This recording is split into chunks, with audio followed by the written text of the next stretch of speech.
Hi, welcome to Grey Area. My name is Kieran, and today we have Paris-based DJ and producer Manda Moor. Her groove and hi. Sorry. Club tracks have landed her many international gigs in some of the most acclaimed house and techno spaces.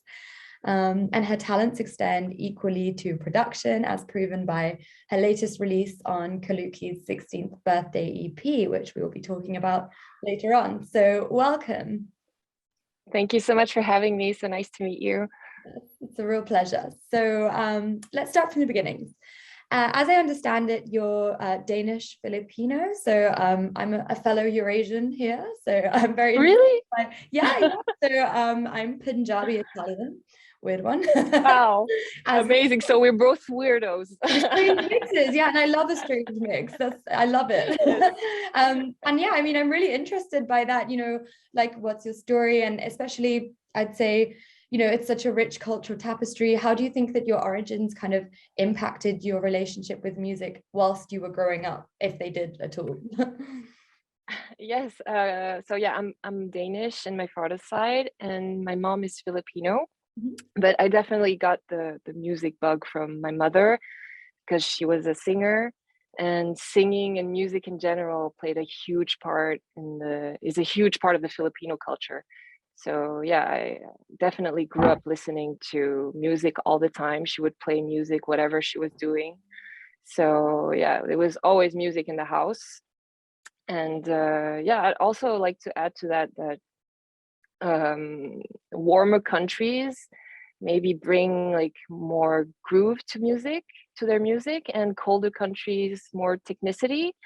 And I think it's partly due to the fact that in cold countries people tend to stay more at home and spend more time into producing and maybe studying hardware, etc. And in warmer countries they're more outside and tend to go more with the flow. I don't know if that makes sense, but that's just a general thought. Totally. No, that's actually really interesting. I would Yeah. completely agree with that, actually. I mean, I was recently in Brazil, and that was like extremely groovy, sort of bouncy music. Yeah. Yeah. Cool. And did you have any like particular musical influences growing up, maybe as a teen, any weird phases as a teenager? What kind of music were you into? So yeah, when I was a kid, I was really obsessed with Queen, Michael Jackson, and Justin Timberlake also. No way. Yeah, I was always in front of MTV and watching video clips. I was obsessed. So yeah. You think that, and as a yeah. I was going to say, from those names, do you think you were quite taken in from like the sort of the glitz and the glamour of it a bit, and the dance as well, or like Oh yeah, definitely. And as a teenager, I definitely went through it all. I went through rock, I went through hip hop, R&B, EDM, but it shapes my taste today. So definitely, yeah, that's really interesting. A rich tapestry. Yeah. Yeah, I mean, do you think that your kind of your origins, or as you were saying, your earlier influences, what kind of an impact do they have on your career now? I mean, especially in terms of production, do you feel that your sounds ever kind of nod to certain aspects of your Danish or Filipino heritage? Or I mean, in terms of mixing, have you played in any places that were quite special, maybe to your childhood, or yeah, just kind of nods to the past, I guess? Yeah, well, I never really introspected my origins that way, but I'd say that in the Philippines, there's a strong tribal culture there with a lot of percussions and drums and everything. And I think that's why I'm attracted so much to like warmer sounds and drums and all of that kind of like tribal music. But the Danish part, not so much. I'm not very acquainted to the Danish musical culture, but yeah, definitely I got more from the Filipino side. And I think that the Filipinos are kind of like the Latinos of Asia because the Philippines were colonized by Spanish, and then they were colonized by the Americans, and that's what also brought disco and the love of singing and all of that. So yeah, but no, I've never played in Denmark. I was born there, but I never played there. I hope I'll play there one day, maybe this year. And the Philippines, no, but maybe when COVID calms down and when we'll be able to travel to Asia again. I hope that could happen. But yeah, that would be so interesting. I'd love to. Definitely, yeah, really cool, amazing. And I mean, I guess for people that maybe haven't followed you closely in the past, you want to kind of briefly outline your career, maybe some key moments that led to your breakthrough, some tracks that got recognized, some important figures along the way. Yeah, of course. So I was a big party person. And that really shaped my love for electronic music, and I partied a lot. And but I'd say when it all started was in 2014 or 15. I was in New York, and I really wanted to share my passion for music in a different way than just like playing songs and my playlists. So I bought my first controller turntables, and I self-taught myself to DJ. And then yeah, I was just playing for friends and doing small after parties there in New York, and it was all practice and just for fun. I never thought at that time that I would be an artist. And then I think around 2016 I came back to France, and yeah, because I left to New York for about a year for an exchange, a student exchange, and but I live in France, in Paris. So I came back to France, and I started with my first little gigs, and I would just work my way up until I'd say 2019, where I got my first major bookings, like in Amnesia Ibiza, and Rex Club. And 2019 was also the year where I started to produce and really get into producing, because that was the year where I went to Chicago and I met with the Chicago house legends like Paul Johnson, rest in peace, DJ Dion, Sneak, KLXC, DJ Pierre. I'm so blessed to have them in my life and to know them personally. Like, I consider them today as family, and they really, really inspire me today. And they inspire the whole music industry. They're like the founding fathers, like the pillars of house music today. And yeah, so when I went to Chicago, I was like, okay, I really need, it like lit up a fire in me to produce. And they make it seem so easy with their drum machines. So that's how I started, basically. And obviously today, if you want to be a successful DJ and artist in the electronic music, you need to make your own music. So got into that year. And then 2020, I released my first EP on Kaluki. I did my first remixes, also released an EP on DJ Pierre's label. So, and also I got into my first booking agency, which is my current one, and I love them. And yeah, so it all started, producing wise, it all started in 2020, and then COVID started too. I would say, I mean, it sounds like, if your career really took off in 2019, you've had most of it taken up by COVID. Although I guess maybe it was all starting so well, and then COVID came, and it was like a curse, but I know. A blessing at the same time, because sorry, go ahead. No, I was going to say maybe a good production. Yes, absolutely. So it's a curse and a blessing at the same time. A curse, obviously, because everything got canceled and I couldn't tour the way I was supposed to. And I was so frustrated because everything was starting to run, and it was a blessing, because if COVID didn't start, I don't think I would have started Mood Edits. It's a concept of limited series of edits that I started with Cyrus Hood. And so basically, we released every month on Bandcamp only a volume of like 3 to 4 edits. And every month we would release a new one and just delete the previous one. So the idea behind that was really to like give value back to music, and while reminiscing the good times with the tracks that we remixed. Like it was disco tracks, hip hop tracks, R&B tracks, and yeah, we really felt that there's like an oversaturation and overconsumption of music today, partly due to streaming. So we wanted to try something different, and so yeah, that's why we started it. And so we did this the whole 2020, and like during the summer there was a few parties going on, and there was only like the top DJs that were playing, like the Martinez brothers or Loco Dice, and I was receiving videos of them playing my tracks, my edits, and I was like, oh my god, I didn't expect it to have such a huge success, especially months after we started the concept. Yeah, that's amazing. And yeah, the videos were all over Instagram, so that really got my name going around. And so yeah, we did like 12 volumes in total. And we stopped right now because I think we did enough. And also we don't want to be like categorized as edit DJs, but you know, when house music started, it was like basically edits of disco tracks. So, and we call them edits, but in reality we really recomposed the whole instrumental, so it's almost like original tracks, but we call them edits.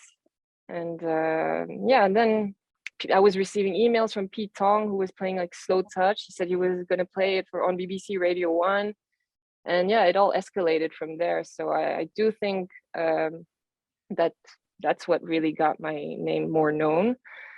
And also the live streams during lockdown, I really invested a lot of my time and energy in the live streams, because obviously people are stuck at home. So yeah, I just wanted to stay in the loop, and it was a great way to do it. So it was we really made the most out of these bad years. And yeah, so then 2021 clubs started opening up again. I was thrown into these big stages, and wow, like Motion, like Moorhouse Project, like Wow. I'm so blessed to play there. Like it was amazing. So it was kind of good couple of years. Yeah, I mean, it must have been, you know, especially maybe kind of blowing up over the pandemic and then suddenly coming out of it and playing in these big places. Like it's almost like a career shock that not many people have experienced, like, you know, because definitely a career shock for me. Yeah, I mean, that's fantastic. Like that's a really, I've so many things to say about that story. That was amazing. Especially that you met Paul Johnson. Wow, that's amazing. He's my brother. I love him so much. It was his birthday yesterday, by the way. Happy birthday, Paul Johnson. Yeah.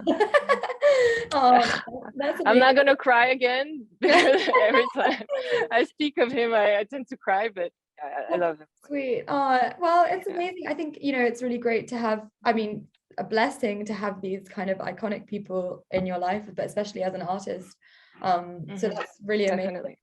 And that kind of takes us on to a question that we're asking everyone at the moment. So can you name a track that was particularly influential in your journey in dance music? I know it's hard to pick one, but if I could pick one, it would be Dennis Ferrer's remix of Fish Go Deep, The Cure and the Cause.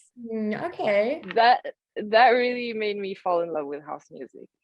Amazing. Very good answer. Yeah. Beautiful song. I still love it today.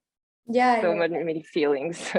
Lots of feelings. I agree. Okay, great. And well, you touched briefly on some venues earlier, and I mean, as a Brit myself, I have seen your name featured across kind of event promos everywhere in the country. You know, up north with the Warehouse Project in London. Oh yes. East, yeah, and actually in Motion in the south. So I'm actually from the south, so that was really cool to see. And that this is all, I mean, I've seen all of this very recently. So do you think that you have like a kind of a special relationship with the UK dance music scene, or is it just my bias? Do you have any favorite venues? No, I really do have a very special connection with the UK crowd, and I think that's the country where I play the most recently. Yeah, and that's thanks to that's thanks to Kaluki, because that's the label where I released my first EP, and they opened the doors to me, to this UK crowd, and they're amazing. I love it. I love to play there. I know I'm gonna have a good time when I play there. Oh, that's amazing. Yeah, and but potentially also, I guess the UK opened up quite early compared to other places in Europe, so that makes sense. And yeah, I mean, do you have any favorite venues sort of in London or in the UK generally? Not really favorite, but I really, really enjoyed the Warehouse Project. I played twice there in the past 4 months. I'm really blessed to have played at such a legendary place. Like, the venue is insane. And I really love 93 Feet East. I love the intimate vibes. I really enjoyed playing also in Tobacco Dock. It was great. Emotion was awesome. The outdoor venue is really cool. So yeah, I really had a good time there, and so excited for the rest. yeah, Motion is really one of my favorite. It was actually the first club I went to when I was of age, so it's a really special place to me as well. Really nice outdoor area, and yeah, they've grown a lot over the past few years. And what about, so do you feel, apart from obviously your relationship with Kaluki, which we're going to touch on later as well, do you feel, what is it that, do you think the UK has like a specific scene that, makes it quite special? What is, I mean, I personally think the UK dance music scene is very unique in its own way, but is there anything about it that kind of appeals to you in particular? Like the people, I don't know, us? It's just like they really know how to party, first of all, and they're really here for the music. And that's what I really enjoy about them. They're hungry for it, and they're always excited to discover new things. And yeah, it's so eclectic, so that's what I love about them, definitely. Good. Do you have any plans to come back actually anytime soon? Excuse me? Do you have any plans to come back to the UK anytime soon? Yeah, I think I do, maybe in London next month. Oh, exciting. And also I have scheduled Elro in London too. Amazing. Wow. But yeah, I can't wait for that. It got cancelled last year, so it got rescheduled for the following one. But yeah, for now that's what I have. Amazing. Cool. Well, maybe I'll see you there. Yes. And so kind of moving further afield, you're also a very renowned figure now within like the Ibiza scene, and you played at some, we were just talking about these huge parties like Amnesia and Elro as well, and as an artist, I mean, similar to my question with regards to UK, but I guess as an artist familiar with Europe's different scenes, do you kind of feel that Ibiza is somewhat of a bubble? Like a lot of people talk about it as being a kind of, I suppose, a bubble within the dance music scene. And what is kind of unique about it for you? Obviously iconic names, but is there anything else? Yeah, but Ibiza is definitely a huge actor in the electronic music scene, if not the main one. It's always been unique, and there's just something magical about it, and something unique about its energy, and just people from all around the world just go there multiple times a year. And that's why we call it the Magic Island, I guess. It's like, it's like a religion to some people, right? To keep going. Exactly. even myself, like I went there for the first time in 2015. I know it's recent, but ever since I go back there like maybe 5 times a year. Well, yeah, it's also so close to Paris. It's just like a 2-hour flight. So oh wow, yeah, that's true. Best place to go. It's very close. Yeah. I was that I was going to ask you actually whether you referred to yourself as a bit of a party girl back in the day, or I guess still now, whether Ibiza was something that you did visit beforehand, and I guess yeah, when I go to Ibiza I definitely party. That's for sure. And that's yeah. the place I party the most. And do you think that I mean, it must have been an amazing, you know, coming from someone who was so entrenched in the party world to then kind of find themselves playing at these places where I'm sure that you had visited beforehand, you know, kind of in the crowd. Wow. Yeah, it's definitely crazy. Special feeling. And also I think, like, first of all, it's magical. It's like a dream. And I think as a DJ, every DJ dreams to play in Ibiza at some point. And just because it's a reference, and also because if you get to play in Ibiza, the rest of Europe kind of follows. Mm-hmm. And Ibiza is the place where there are the most legendary parties, whether it's in clubs or after parties. Everything about there is so magic and magical, and that's where trends start, and also a lot of inspiration comes from there. So yeah, definitely big importance. That's, yeah, definitely. I can imagine. I mean, that's must be an amazing feeling. Yeah. And I mean, it's not only abroad that you kind of made your mark. Even in France, you're a resident on France, I believe, first electronic music radio station, Radio Yeah. FG.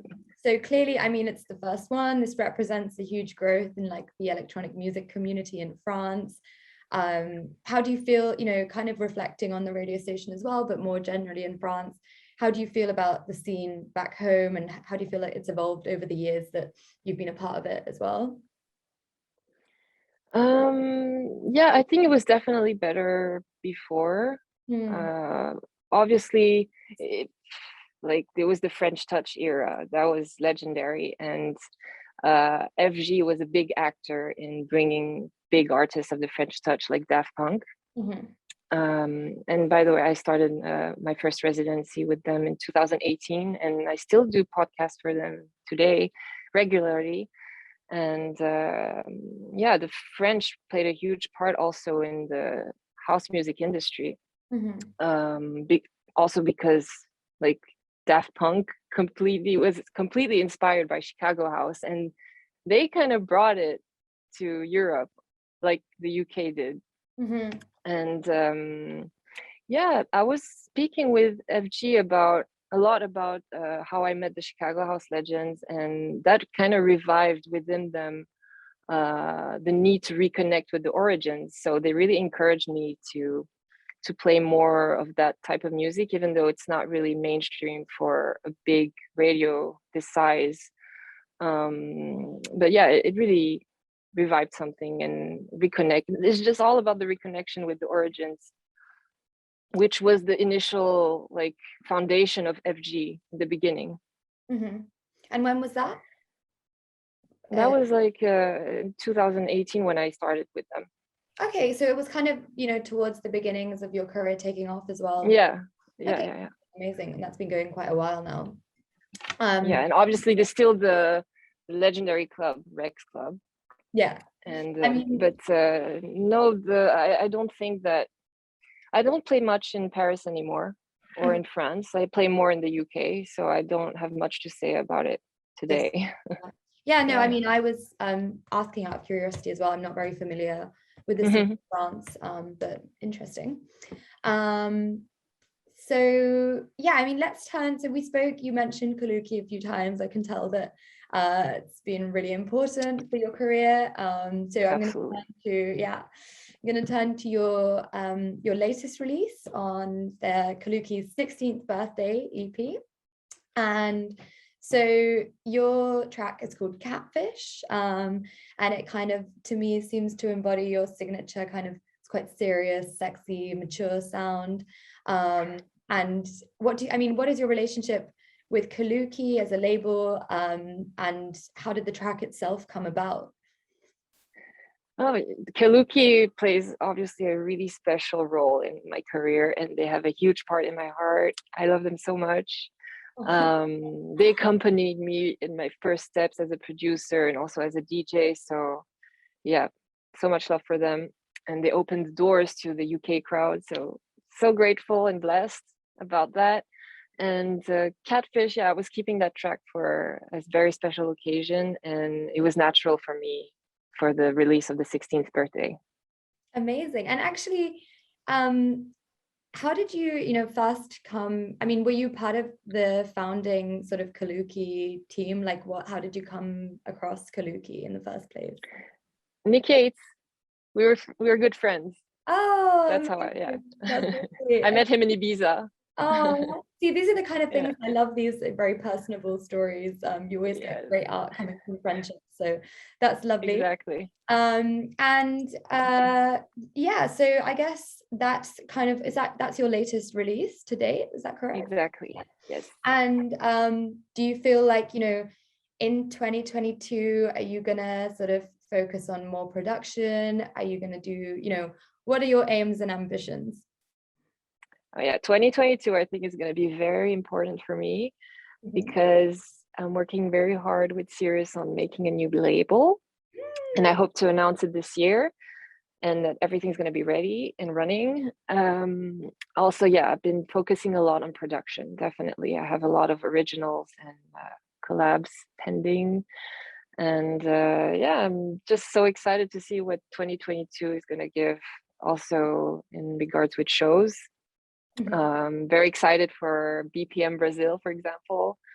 Yeah, I'm very excited for Ibiza. A lot of things to come. So yeah, very excited for this year, and hopefully it's going to be so much better than the past two ones. But in any case, I'm super grateful whatever happens. Oh, I feel like that's something that's really come through in this interview. You feel very grateful for your career and like. Oh, definitely. It's all a blessing. Everything that's happening to me is a blessing, and really nice attitude to have for someone that's come so far. Yeah. Humbling. And I guess congratulations on almost announcing your new label, which is very exciting. Thank you. Yes. Feel free not to answer this, but what kind of vision do you have for the label? What kind of sounds? I think it would be like we will keep the same foundation as Mood Edits. It's kind of like the continuity, but not with edits, with originals, of course. So more legit. And yeah, like still keep like the main focus is really giving value to music, value to the artist, and we also want to try to implement the blockchain technology to it. So really do something different. It's not just blockchain, not just release, blockchain, and not just releasing on regular digital platforms. We also would like to do physical vinyl. So yeah, a lot's in the books. I hope we'll come through this year. A lot to work on. Yeah, no, that's really, really exciting actually. Yeah. Yeah, so your own label. Actually, didn't touch on this, but I came across, so you've released with Tamango, is that correct? Who one of my favorite labels actually. So me too. Me too. Definitely. I meant to ask you, but yeah, how did that kind of come about, releasing with them? Yeah. Well, I've always been a huge fan of Yaya and the label. I always buy the vinyl and I always play the music. So, but I never really thought about actually releasing with them. But Yaya came up to me and he was a big supporter of the edits. So he asked me for some demos and I just sent, and that's how it happened. And I was so happy about it because I really do love the label. No, amazing. I mean, to me, it's like your sounds are perfect for the label as well. So it's not surprising to me, but yeah, fantastic. Great. So, well, actually, we're going to do the speed round now. So this is just fun. So just say whatever comes to your mind, kind of random questions. So who would be your ideal back-to-back partner? Cyrus Hood, just because he knows me like the back of his hand. Nice. Okay, good fun. Okay, if you could invite anyone to a dinner party, who would it be? DJ Sneak. Sneak, okay. I love it. he really knows how to cook, and it was one time he made tacos for me and I really enjoyed it, so we need to do that again. Tacos, okay, winning answer. Good food is the key to the heart for sure. Yes, absolutely. Okay, so this is an interesting one. 3 words to describe your first ever DJing experience, whether it was a house party, whatever. Not so good. Awkward. Perfect. Nerve-wracking. When was just this? Because in that was in New York, yeah. And Oh. also my first real gigs in Paris. They were not so good. Just because I'm a really nervous person by nature, and I just overthink so much, and just the fear of like fucking it up, So yeah, my first experiences were not so good. Fair enough.